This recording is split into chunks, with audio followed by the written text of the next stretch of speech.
Hello and welcome to episode 86 of MMO Weekly, presented as always by Chitty's Cheesesteaks. I'm your host, Sal Manzo, joined by former MMO alum, current Mets and Yankees reporter for Sports Illustrated, Pat Ragazzo. Pat, thanks a lot for joining the show again, man. Thanks for having me, Sal. It's good to be back talking to you. It's been a little while since the last time we spoke, so I'm ready to get into it. Yeah, absolutely. I know you cover the Mets and the Yankees, so the last couple of days was pretty easy for you, but we're going to focus on the good guys today. We'll focus on the Mets.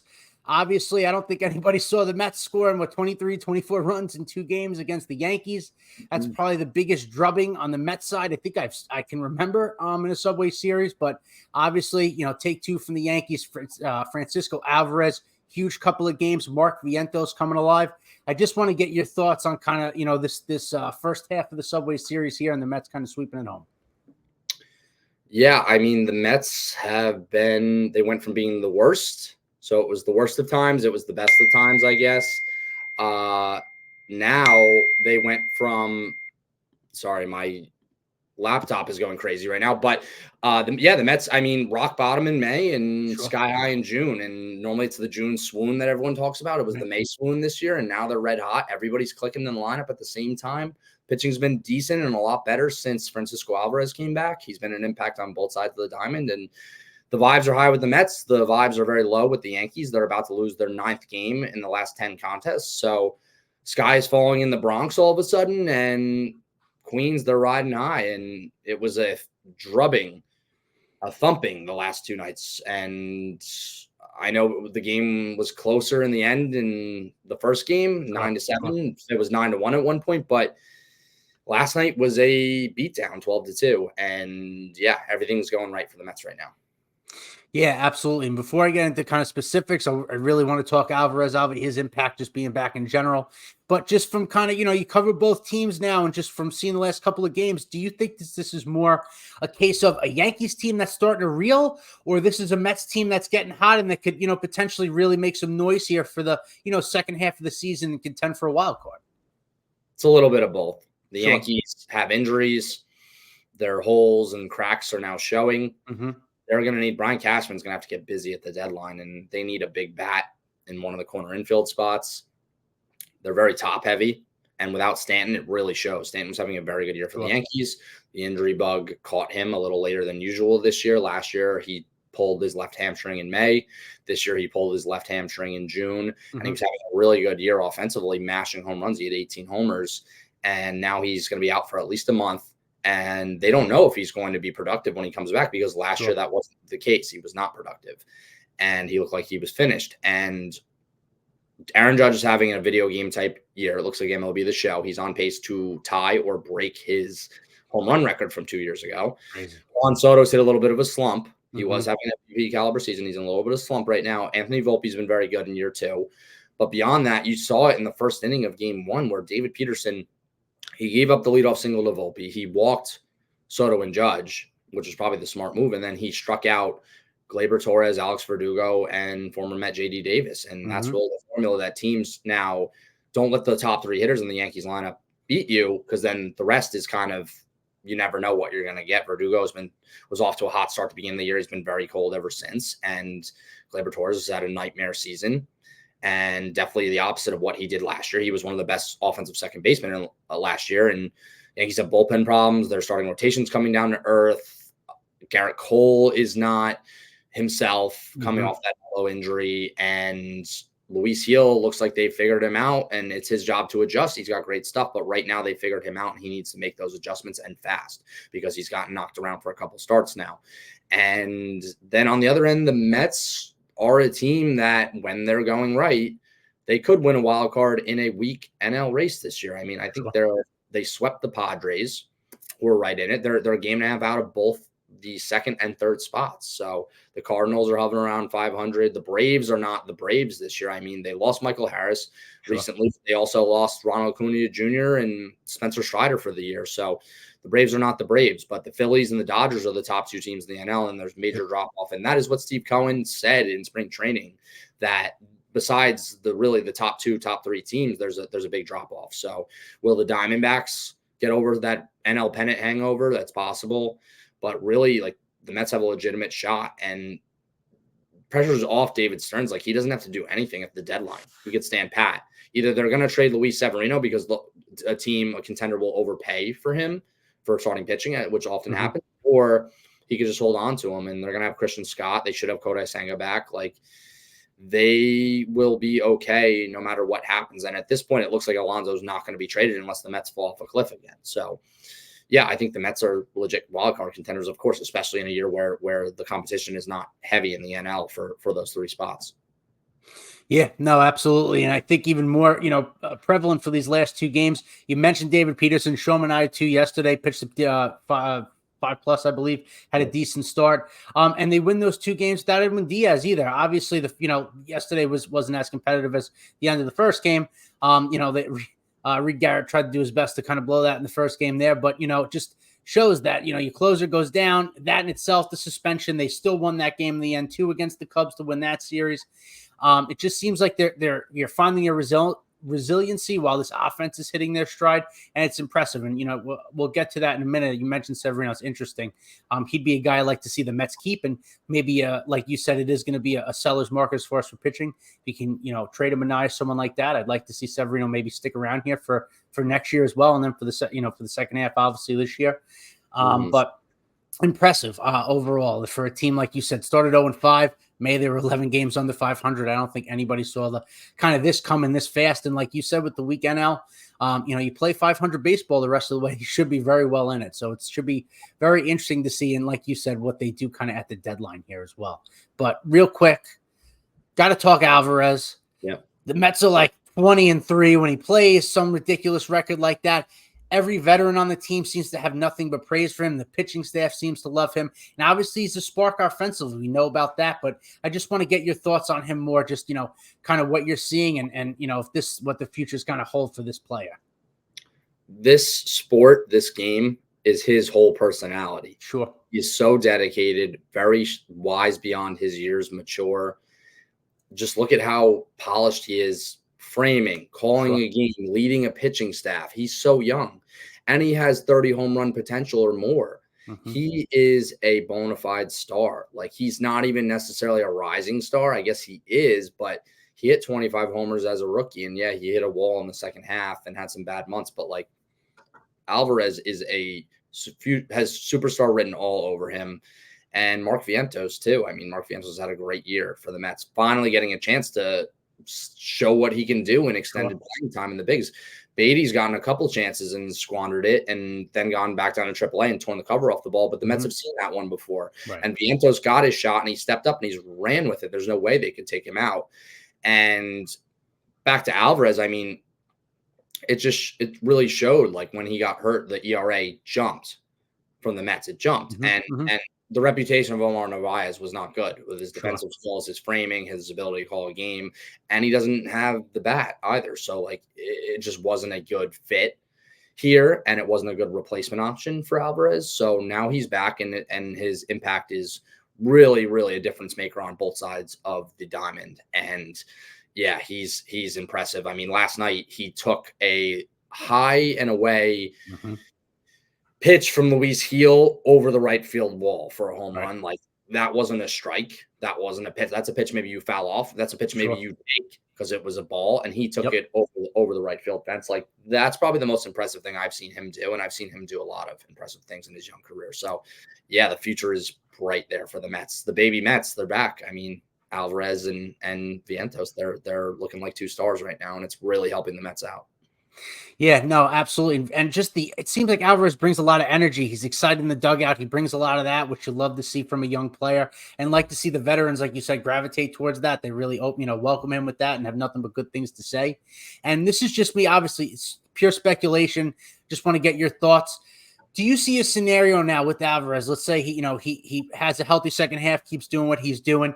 Do you see a scenario where the Mets try and do an Acuna-like extension with him, buy out his arbitration years, his free agent years, you know what I mean? Like, try and get him on a long-term deal, a decent contract for both sides, but then, the Mets can kind of lock in a younger player long-term and maybe save on free agent years, so to speak?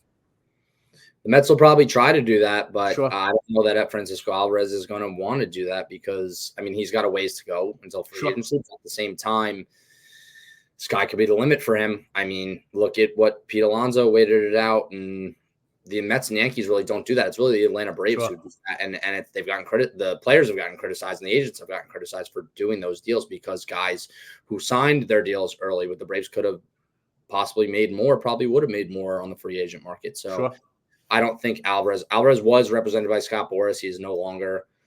But at the same time, he's a smart guy, and I don't think he's going to be rushing to sign an extension because remember, a lot of these guys go for endorsement deals as well. These guys, these young stars, they make more in endorsements than they do their salaries for being players each year. And that's the case with a lot of these guys. So I think he's probably not in a rush unless he really just wants to sign that deal. If it's a sweet enough deal, and yeah, he'll do it. But I don't know that it's going to happen, but I think the Mets might bring it up. I mean, I've heard little whispers. We've heard little reports as well over the past year or so, couple months, however long it's been, that, I mean, it's definitely something that's, I think, been discussed internally at least that, hey, yeah, maybe we would want to talk to this guy about an early extension. If he continues on this trajectory this year and finishes really good numbers and never really cools down or doesn't, avoids like the tough months like we saw last year in the second half when he hit a wall, then yeah, they probably will try and approach him and try and lock him down long term. But on the player's end, like, you could be making a lot more money on the free agent market, and there's more bidders. Yeah, absolutely. I get my hopes that one day the Mets can kind of do one of those Braves pennies on the dollar extensions. Maybe one time it'll work, but it's exciting no matter what. And hopefully he's a long-term Met and the future is bright there. But you mentioned Mark Vientos as well. I just want to get your thoughts on him. Obviously, for showing out, making the most of his opportunity now and showing that power that the Mets have really saw and hoped would come to fruition for him. Playing a decent defensive third base as well, I would say too. Just want to get your thoughts on Vientos' kind of resurgence here. Now, his numbers at third base entering last night, he's not in outs above average on Baseball Savant. He's not among the league leaders. He's negative there. He's negative in defensive run save, but he hasn't been a liability at third. He's got a very impressive arm. He has made some good plays. He's botched some others. Now, in the Padres series, I remember he kind of booted a ground ball, but then he recovered and he threw out the runner. But that's also because the runner was Manny Machado, who is not a runner when it comes to running out ground balls. He does not, it just doesn't do it. So it wasn't an error because Vientos recovered and he threw out a guy who doesn't hustle notoriously. But he hasn't been a liability, and like, he's probably a future DH first baseman, but at the same time, he's playing in a serviceable third, even though the numbers aren't pristine. And his bat is just so impressive. I mean, the Mets offense as a whole, including Vientos, they're showing power to the opposite field, and that's when they're getting right. And Carlos Beltran told him that at Wrigley in the weekend series. He said, Vientos shared this with us the other night after game one, his big 2-homer night against Cole. He homered in 3 consecutive at-bats, dating back to his 451-foot bomb in his final at-bat at Wrigley on Sunday night in the Mets win. And I actually asked him, I said, have you ever hit 3 home runs and 3 consecutive at-bats in your career or at any level? And at first he was like, no. And he goes, wait a second. Like, I'll get back to you, because he's like, I'm not sure. Maybe I did that. And like, we got a good laugh out of it. But like, yeah, he's impressive and took Cole deep twice, which is something he'll never forget, because Cole's one of the best of our generation, or this generation, I should say. And yeah, he's hitting the ball with authority, and his OPS is elite. I mean, he's above 900 on the season, well above 900, and is on pace probably for 25 homers, at least 20. It's going to be a good year. I mean, he's already at 9 home runs for the year in not that many games. I mean, he only came up in like mid to late May when they sent Beatty down, and he's only really been playing with the Mets full time for about a month. So he's responded to adversity as a young guy. He's 24 years old. He thought he was going to get an opportunity finally. And at the 11th hour of spring training, the Mets signed JD Martinez, and he was noticeably angry about it, but he didn't make excuses. He went down, took care of his business, and he came up when the opportunity came, because Beatty faltered again.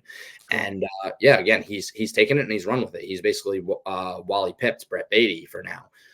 We're not going to see probably Brett Beatty again. There's no spot for him unless somebody gets hurt.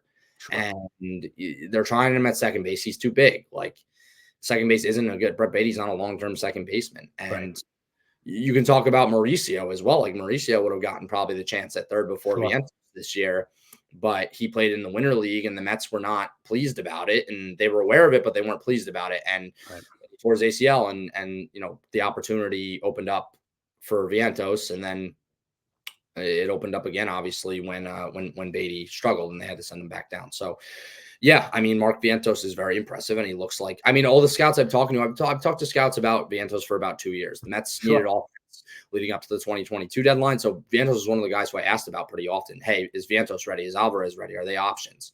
Beatty.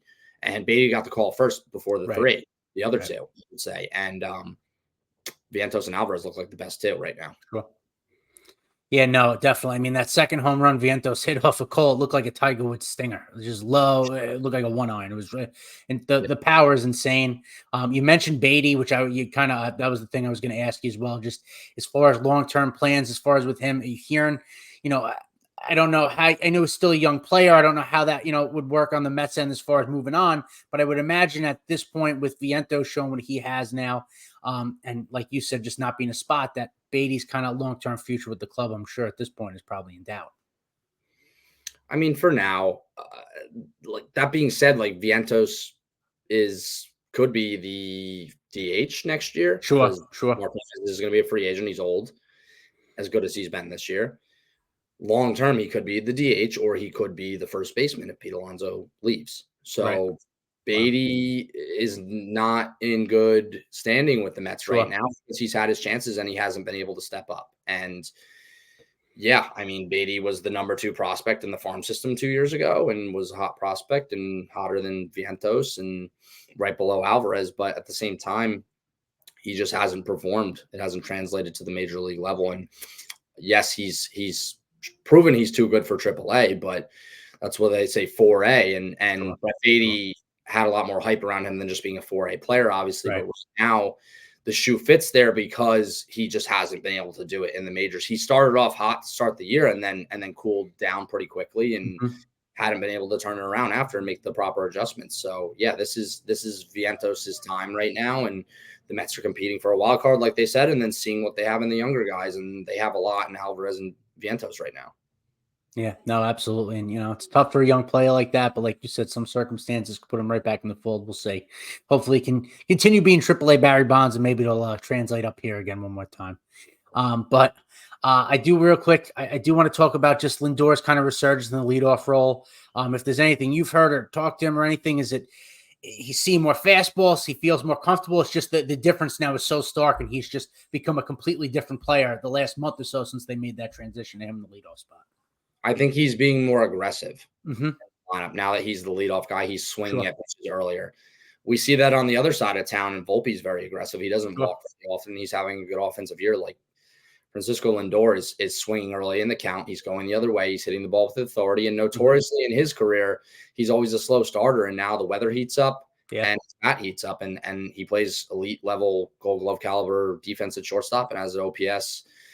At least over the last month, it's been ballooned, and that is a very valuable player. And his best year as a Met was probably 2022, where he had an OPS of over 800. He hit 26 homers. He played Gold Glove defense. He didn't win the Gold Glove, but he played Gold Glove defense. Like that is what is very valued with the Mets. And I know fans complain that they're like, oh, he doesn't deserve his contract. He hasn't been like the superstar, but at the same time, like he is very underrated when he's putting up numbers that he's put up in the last month or so. And it's been quiet. Like the Mets fans notice it, but the other fans, I should say, don't really notice it. And he's made a big impact in the leadoff spot. It's working for him right now. And it's not something the Mets are going to change anytime soon. And Nimmo, same thing. Like Nimmo has had great seasons from the leadoff spot, but at the same time, he really was off to a very slow start. And then they moved into the 2-hole and he's been red hot and he's hitting home runs again as well. Like he had his career year in home runs last year, and he might be able to match that again this year or do better, because now he's starting to hit homers in a little bit of bunches, and he's just hitting well now. He's hitting for better average. He's getting on base a lot more, and he does walk. So he's a good 2-hole hitter. He is. And obviously Martinez in the 3-hole has been great for them, and Alonso's just been a cleanup hitter his whole career. And then they have Alvarez, they have Vientos. Like they have a pretty deep lineup now. Well, they have a deeper lineup than the Yankees. The Yankees had the best record in the league, still in first place for now. That might be, if the Orioles win tonight, I believe they might be tied because the Orioles snapped their 5-game losing streak last night. But the Mets have a deeper lineup than the Yankees, which is like crazy to say. Like if we said that like a month ago, a couple of weeks ago, like we would be called crazy. But the Mets have a deeper lineup. They do. Yeah, no, it's crazy to say. I feel like I've been hearing a lot that the Yankees have 2.5 hitters at this point, but we'll leave them to deal with that in the Bronx. I do just the Starling Marte injury. Just if you've heard anything as far as you think this is going to be a long-term thing for him, or if they're thinking that it'll be this IL stint, he'll be able to come back, because obviously he's been very productive for them this year. Not so much defensively, but offensively, he's become much more the player we've become accustomed to when he's healthy. So Marte's a tough loss. I don't think they know. I don't think the outlook is positive because we heard 15 days of rest. Now, the great Mike Puma is the one who reported the bone inflammation. It's a deep bone bruise. The Mets clarified after the same thing.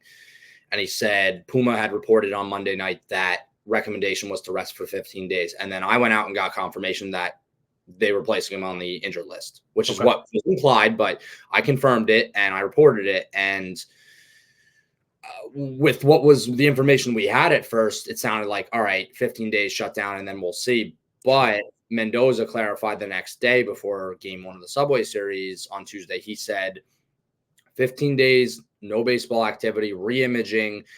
So probably at least a month he'll be down. And that is not great for the Mets because Marte's 35. Sure. He just had a really rough year coming up double groin surgery. His defensive skills have clearly dropped immensely because of his injuries and his age.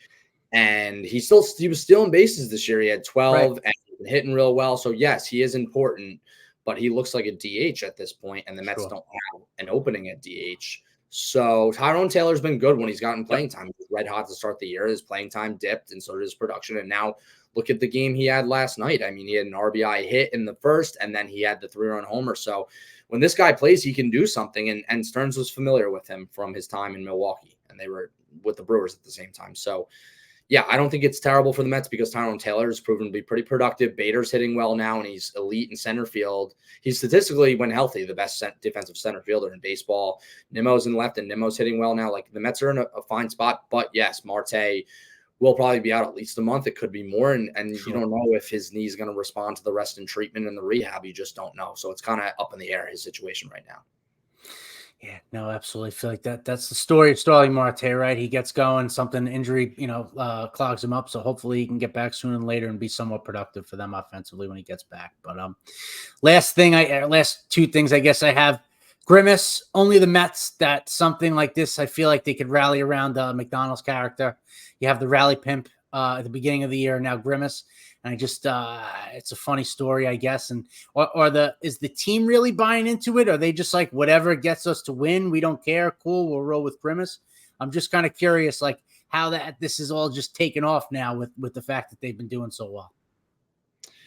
Yeah, I mean, the players haven't really said too much about it. I mean, Pete Alonso was asked about it during his inning interview, whatever they call it, with ESPN. And they asked him who he would rather go on a walk with, Frank the Tank or Grimace, and he said, of course, Grimace. But I think they were wearing shirts. They've been more so embracing the OMG song. Yes. They made him release it sooner. They've been blasting in the clubhouse. They're on board with him. They're promoting it for him a lot. And Iglesias is a great personality, and he's a very productive player. He's always been a whiz with the glove. He's hit well for them as well. McNeil's been getting a little more playing time recently, but Iglesias has outplayed him and earned that second base job. And if McNeil doesn't start hitting soon, I mean, he has not hit all year, and he had a rough year last year, had a rough year in 2021 as well. Then it's going to be Iglesias' job. I mean, and it strengthens their defense up the middle, having Iglesias play second. And that combo of Lindor at short and Iglesias at second, that's a pretty good double play combo and will help prevent runs. And at the same time, he is hitting the ball well since they brought him up. So that was the whole thing. The Mets rode with Joey Wendell for probably a little too long that they kept Iglesias in the minors. And they're lucky that Iglesias wanted to stick around in the minors because he didn't have to. He could have opted out and refused the assignment, and he didn't, and it worked out in their benefit. It was one of those things that the Mets got a little lucky here, and you're seeing how tough, or how important, I should say, impactful the Iglesias move was, and now the Mets are reaping the benefits. Yeah, absolutely. And credit to Stearns and Mendoza. They have short hooks on guys. If you're not being productive, they don't wait too long. They bring up other players that, that they think could do, be more productive or whatnot. So I appreciate that. They've done that a couple of times over this year, and Iglesias is another example of that, so it's appreciated, and hopefully they can keep this run going here. They're off tonight. They start another series tomorrow, and hopefully they just keep winning come the All-Star break and keep going. But I don't want to keep you here all night, Pat. We appreciate you coming on the show, man. It's always a pleasure. We'll catch you soon. And as always, everybody, let's go Mets.